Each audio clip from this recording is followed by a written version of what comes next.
Hello, ഇന്നിതാ കല്ലുമ്മക്കായ recipe ആയിട്ടാണ് വന്നത്.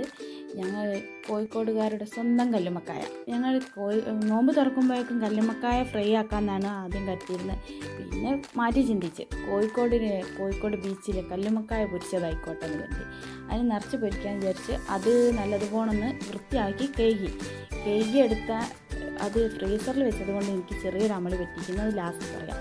പിന്നെ അതിലേക്ക് കുറച്ച് തേങ്ങ, ചെറിയുള്ളി, വലിയ ജീരകം, മഞ്ഞൾപ്പൊടി, ഉപ്പ് ഇതിട്ട് ഒന്ന് നല്ലതുപോലെ അരച്ചിട്ട് പിന്നെ കുറച്ച് പത്തിരിപ്പൊടി എടുത്ത് വെള്ളത്തിലൊന്ന് വാട്ടി പത്തിരിക്ക് കുഴക്കുന്നത് പോലെ അതിലേക്ക് ഈ പൊടിച്ച് വെച്ചതും ഇട്ട് ഒന്ന് നല്ലതുപോലെ ഒന്ന് കുഴച്ചെടുത്ത്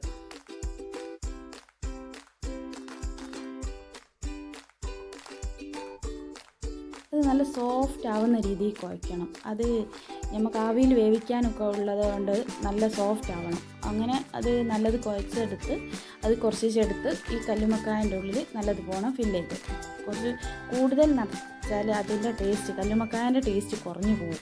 അതുകൊണ്ട് ഞങ്ങൾ കുറച്ചേ അതിൽ നിറച്ചിട്ടുള്ളൂ. അങ്ങനെ അത് കുറച്ചെടുത്ത് ആവിയിൽ നല്ലതുപോലെ ഒന്ന് വേവിച്ചെടുത്ത്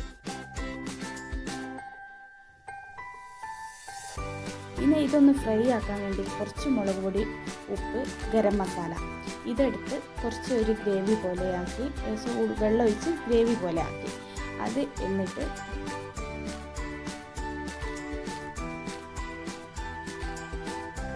അങ്ങനെ ഞാൻ ഓരോ കല്ലുമ്മക്കായൻ്റെ മുകളിലും കുറച്ചെടുത്ത് ആ ഗ്രേവി നല്ലതുപോലെ ഒന്ന് ആ മസാലക്കൂട്ട് തേച്ച് പിടിച്ച് കുറച്ച് നേരം ഒന്ന് പിടിച്ച് നമ്മുടെ കോഴിക്കോട് ബീച്ചിൽ പോകുന്നത് തന്നെ ഈ കല്ലുമ്മക്കായ ഫ്രൈയും പൊരിച്ചതും ആ ഒരു ഗ്ലാസ് ചായയും റാഹത്തായി. അത് പ്രതീക്ഷിച്ച് തന്നെ എന്നെപ്പോലുള്ള ആൾക്കാരൊക്കെ പോവാറന്നെ. നമ്മളത് എത്ര ആയാലും ആ ഒരു ടേസ്റ്റിലേക്ക് നമ്മൾ ഉണ്ടാക്കുന്നത് എത്തില്ല എന്നാണ് എനിക്കും അറിയാം. എന്നാലും ഞാൻ പരമാവധി ട്രൈ ചെയ്തു. എന്നാലും ഒരു വിധമൊക്കെ അങ്ങനെ ആയി കിട്ടിക്കുന്നു.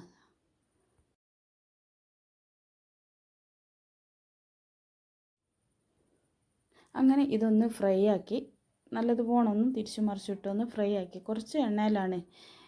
നോമ്പ് ടൈം ആയതുകൊണ്ട് പിന്നെ കുട്ടികൾക്ക് വയറിന് ബുദ്ധിമുട്ടാവണ്ടെന്ന് കരുതി കുറച്ച് എണ്ണ ഒഴിച്ചാണ് ഞങ്ങൾ ഫ്രൈ ആക്കിയെടുത്തത്. സംഭവം പൊളിപ്പനായിരുന്നു, അടിപൊളി എന്ന് പറയാം. നല്ല ടേസ്റ്റ് ഉണ്ടായിരുന്നു, കിടുക്കൻ. എല്ലാവരും ഒന്ന് ട്രൈ ചെയ്ത് നോക്കി.